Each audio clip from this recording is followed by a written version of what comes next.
Doctor Babasaheb आंबेडकरांचा विजय असो, doctor Babasaheb आंबेडकरांचा विजय असो, भारत माता की जय, भारत माता की। तर या ठिकाणी 6 डिसेंबर अर्थात डॉक्टर बाबासाहेब आंबेडकर यांच्या महापरिनिर्वाण दिनानिमित्त या ठिकाणी उपस्थित आपल्या शाळेचे मुख्याध्यापक, सर्व शिक्षक, अंगणवाडी सेविका, मदतनीस, तुम्ही विद्यार्थी, आपले युवा प्रशिक्षणार्थी श्री इंगळे सर, आज आपण आपल्या शाळेमध्ये डॉक्टर बाबासाहेब आंबेडकर यांना त्यांच्या महापरिनिर्वाण दिनानिमित्त अभिवादन करण्यासाठी या ठिकाणी एकत्र जमलो। यापूर्वी आपल्या शाळेतील Shaikh sir, Ingale sir, Shri Mahajan sir यांनी त्यांच्या पद्धतीनं आपणास माहिती देण्याचा प्रयत्न केला आहे। खरं तर डॉक्टर बाबासाहेब आंबेडकर यांनी कोणतंच क्षेत्र सोडलं नाही। शिक्षण, आरोग्य, महिला, कामगार, शेतकरी, समाजकारण, राजकारण अशा प्रत्येक अंगाला त्यांनी स्पर्श केला। आणि म्हणून आजही जगामध्ये एखाद्या विषयावरती चर्चा चालू असते तर त्या विषयावरती डॉक्टर बाबासाहेब आंबेडकरांचं मत काय होतं हे आवर्जून पाहिलं जातं। असे डॉक्टर बाबासाहेब आंबेडकर होऊन गेले। इंग्लिशांनी सांगितलं, त्यांचं लहानपणीचं शैक्षणिक आयुष्य सांगितलं। आता आपण शिकतो ना, आपण मस्त वर्गामध्ये बसतो, छान बेंच आहे, वर गरगर फिरणारा पण काय एकदम मस्त आहे सगळं आपल्याला। फक्त आपल्याला एकच कमी आहे, अभ्यासाची कमी आहे। अभ्यास करायचं म्हटलं की मग मात्र आपल्याला नकोसं वाटतं, कंटाळा येतो। परंतु डॉक्टर बाबासाहेब आंबेडकरांनी मात्र फक्त अभ्यास आणि वाचन यावर स्वतःच लक्ष केंद्रित केलं। कारण त्यांना समाजामध्ये असलेली विषमता, समाजामध्ये असलेली जाती व्यवस्था नष्ट करायची होती। शिक्षण घेण्यासाठी ते अमेरिकेला गेले। कुठे गेले? अमेरिकेला गेले किंवा परदेशामध्ये बराच काळ त्यांनी वास्तव्य केला। आणि त्या ठिकाणी त्यांचा एक मित्र होता। कोणता? एक मित्र बऱ्यापैकी श्रीमंत होता। तो त्यांना विचारायचा, त्यांना सांगायचा, काय बाबासाहेब दुपारी तुम्ही जेवण करत नाही, 18 तास अभ्यास करताय, जरा झोपत जास्त झोप घेत जा, दुपारी जेवण करत जा। अशा वेळेस डॉक्टर बाबासाहेब आंबेडकरांनी सांगितलं, अरे बाबा दुपारी जेवायला माझ्याकडे पैसा नाही आणि जास्त वेळ झोपायला माझ्याकडे वेळ नाही।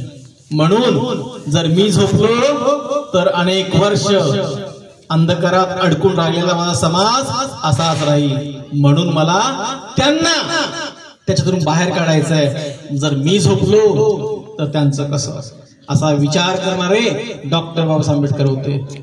एक छोटासा प्रसंग आहे लहानपणीचा, अगदी तुमच्यासारखेच होते भीमराव आंबेडकर। आणि दररोज दुपारी शाळा सुटल्यानंतर घरी यायचे, जेवणाला बसायचे, समोर वडील बसलेले असायचे। वडिलांना भीमराव म्हणायचे, बाबा तुम्ही पण करा ना जेवण, बाबा तुम्ही पण करा ना जेवण। त्यावेळेस भीमराव म्हणायचे, बाबा म्हणायचे, भीमरावांचे वडील अर्थात डॉक्टर बाबासाहेब आंबेडकरांचे वडील रामजी आंबेडकर म्हणायचे, रामजी सपकाळ म्हणायचे, भीमराव तुम्ही जेवण करून घ्या, तुमचं झालं की मी जेवण करेन। पहिला दिवस गेला, दुसरा दिवस गेला, असाच भीमराव म्हणायचा, बाबा जेवण करून घ्या ना। पण बाबा म्हणायचे, भीमराव तुम्ही घ्या जेवण करून, तुमचं झालं की मी करतो जेवण। दुसरा दिवस गेला, तिसरा दिवस गेला, चौथा दिवस गेला, 5व्या 6व्या दिवशी लक्षात आलं भीमरावाला, आपण जेवण केल्यानंतर टोपलीमध्ये काही भाकरीच राहत नाही, तर बाबा जेवण काय करत असतील? तर त्यावेळेस भीमरावांनी राहून विचारलं बाबांना, बाबा तुम्ही दररोज सांगताय भीमराव तुम्ही करा जेवण, तुमचं जेवण झाल्यानंतर मी करतो जेवण, परंतु मी जेवण केल्यानंतर त्या टोपलीमध्ये भाकरच शिल्लक राहत नाही, तर तुम्ही खाताय काय? त्यावेळेस रामजी सपकाळनं सांगितलं, बाबांनी सांगितलं, भीमराव अहो या भाकरीनं माझं पोट भरत नाही, या भाकरीने माझं पोट नाही भरणार हो। माझं पोट कधी भरेल? जेव्हा तुम्ही खूप मोठे व्हाल, तुम्हाला मोठे झालेलं पाहून माझं पोट भरेल। असं म्हणल्यानंतर भीमरावाने ठरवलं की माझ्या बापाचं पोट भरायचं आहे तर मला मोठं व्हावं लागेल, माझ्या समाजासाठी मला मोठं व्हावं लागेल, असे डॉक्टर भीमराव आंबेडकर यांनी ठरवलं होतं की नाही, समाजासाठी, देशासाठी, जगासाठी काहीतरी करायचं आहे. सरांनी सांगितलं, समोरून वरात चालली होती, त्या वरातीमध्ये अनेक वाजंत्री वाजत असतील, परंतु त्याकडे कसलंही लक्ष बाबासाहेबांचं नव्हतं. तितके तल्लीन व्हायचे अभ्यासामध्ये, वाचनामध्ये. असाच एक प्रसंग, बाबासाहेब एका पुस्तकाचं वाचन करत बसले होते. काय करत बसले होते? वाचन करत बसले होते. रात्रीची वेळ होती. त्यांची सेवा करणारा एक माणूस, एक व्यक्ती त्यांची सेवा पाहण्यासाठी राहायचा, त्यांना जेवण वगैरे देण्यासाठी. आणि मग असंच एके दिवशी डॉक्टर बाबासाहेब आंबेडकर एक पुस्तक घेऊन बसले होते आणि त्याच वेळेस तो रात्रीची वेळ झाल्यानं गुटमळू लागला, कारण त्याला घरी जायचं होतं. आणि मग त्याचं गुटमळणं बाबासाहेबांना दिसला असेल. बाबासाहेबांनी त्याला विचारलं, अरे रामू, जा ना घरी, तू ताट ठेव आणि जा तू घरी, मी जेवण करून घेईन, थोडस वाचेन आणि वाचन झालं की मी जेवण करून घेईन, तू जा घरी. असं म्हटल्यानंतर तो व्यक्ती निघून गेला घरी. बाबासाहेब वाचताय, पुस्तकाचे एक पानं पलटताय, पुस्तक अर्ध झालं, पुस्तक संपत आलं.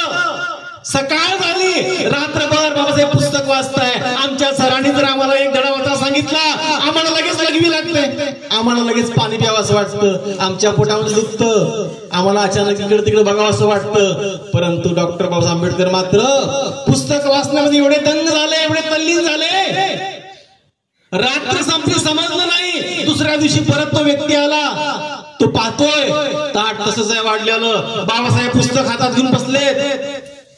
आणि बाबासाहेबांना पाहून तो थक्क झाला आणि बाबासाहेब त्याच्याकडे पाहिलं, का रे तू अजून गेलाच नाहीस का रात्री? म्हणजे ते अजून गेलाच नाहीस का घरी? म्हणजे रात्र सरली हेही माहित नाही कुणाला? डॉक्टर बाबासाहेब आंबेडकरांना. रात्रभर ते पुस्तक वेड्यासारखं वाचत होते. आपण मात्र 5 मिनिट सुद्धा एका धडा वाचू शकत नाही, हे आपलं दुर्दैव आहे. मग आपल्याला सुद्धा बाबासाहेबांसारखं तरी मोठं होऊ शकणार नाही आपण, पण किमान या समाजासाठी, स्वतःच्या समाजासाठी सोडा, पण स्वतःच्या कुटुंबासाठी तरी काय करता येईल यासाठी आपण अभ्यास केला पाहिजे, वाचन केलं पाहिजे. बरोबर आहे ना? इतकं वाचन करा, इतकं वाचन करा, आणि खरं संपूर्ण जगातलं ज्ञान जर कोणत्या माध्यमातून मिळेल तर ते वाचनाच्या माध्यमातून मिळेल. म्हणून अगदी सर्वांना मी आवर्जून सांगतोय, आपले सर, आमचे प्रत्येक सर असतील, फक्त तुम्हाला एक सांगतो, बाळा वाचायला शिक, बाळा वाचायला शिक. तुमचा बाळा आणि आमची बाळी इतके काय खेळण्यामध्ये व्यस्त असतात, त्यांना 1 वाजलं की भूक लागते. डॉक्टर बाबासाहेब आंबेडकरांनी दुपारी जेवणच केलं नाही म्हणे. मग त्यांना लागत नसेल काय भूक, परंतु त्यांनी निश्चय केला होता, आपण पण करूया निश्चय थोडासा. काय हरकत नाही निश्चय करायला ना? जर आपल्याला मोठं व्हायचंय, जर आपण मेल्यानंतर आपलं कोणतरी आठवण करेल असं आपल्याला वाटत असेल, तर आपल्याला सुद्धा काय हरकत आहे निश्चय करायला? निश्चय करणार? अरे वाचणार का? मोठ्याने वाचणार का? नक्की अभ्यास करणार का? निवांत खाऊन झोपणार का? हो, निवांत खाऊन झोपणार का? नाही. अभ्यास करणार का? कोण कोण अभ्यास करणार? हात वर करा. जास्त अभ्यास करणार, अभ्यास करा, हात खाली करा. तर सर्वांना तुमच्या अभ्यासासाठी माझ्याकडून खूप खूप शुभेच्छा, माझ्याकडून खूप खूप शुभेच्छा. एक फक्त 4 ओळीचं भीमगीत सादर करतो आणि थांबतो. ऐकायचं गाणं? अरे गाणं ऐकायचंय का? आवडेल गाणं ऐकायला? मागच्या माझ्या मते 14 एप्रिल 2024लाच वाटतं आपल्या गावचे सरपंच शाहीर श्री दीपक भाऊ इंगळे यांनी एक सुंदर असं गीत सादर केलं होतं. कोणतं गीत? तेच गीत अगदी अनेक दिवसापासून कुठंतरी मनामध्ये बसलंय आणि तेच गीत म्हणावंसं आज वाटतंय. कारण भीमगीत म्हटलं की समाज प्रबोधनाचं उत्तम साधन. अगदी लहानपणापासून अनेक भीमगीत मी सुद्धा ऐकत आलोय आणि तेव्हापासून त्या भीमगीतामधूनच डॉक्टर बाबासाहेब आंबेडकरांनी समाजासाठी केलेलं कार्य अनेकांना उमजत जातं, उलगडत जातं. आणि म्हणून भीमगीती आपण ऐकले पाहिजे, भीमगीती आपण ऐकले पाहिजे. डॉक्टर बाबासाहेब आंबेडकरांचं कार्य त्या भीमगीतातून उलगडतं. म्हणून असे भीमगीत हे आपण ऐकले पाहिजे. समजलं? ऐकायचं का मग? यानंतर आठवडा सर एक छान कविता सादर करतील जरवळीची. कोणती?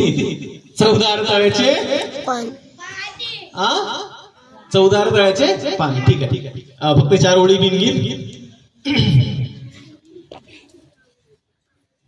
चांदण्याची छाया कापराची माया, चांदण्याची छाया कापराची माया, माऊलीची माया होता माझा भीमराया, माऊलीची माया होता माझा भीमराया. चोचितला चारा देत होता सारा, चोचितला चारा देत होता सारा, आईचा उबारा देत होता सारा, आईचा उबारा देत होता सारा. भीमाई परी चिला पिलावरी, भीमाई परी चिला पिलावरी, पंख पांघराया होता माझा भीमराया, पंख पांघराया होता माझा भीमराया. माऊलीची माया होता माझा भीमराया, माऊलीची माया होता माझा भीमराया. करता ती सारे विकासाची भाषा, करता ती सारे विकासाची भाषा, करता ती सारे विकासाची भाषा, करता ती सारे विकासाची भाषा. लोपली निराशा, लोपली निराशा, लोपली निराशा, लोपली निराशा, लोपली निराशा, लोपली निराशा. झुंज दिली खरी रामकुंडावरी, झुंज दिली खरी रामकुंडावरी, दगड दोंडे खाया होता माझा भीमराया, दगड दोंडे खाया होता माझा भीमराया. चांदण्याची छाया, चांदण्याची छाया कापराची काया, माऊलीची माया होता माझा भीमराया, माऊलीची माया होता माझा भीमराया. एवढं बोलून थांबतो. सर्वांना सन्मानाचा जय भीम. यानंतर आपल्या शाळेचे मुख्याध्यापक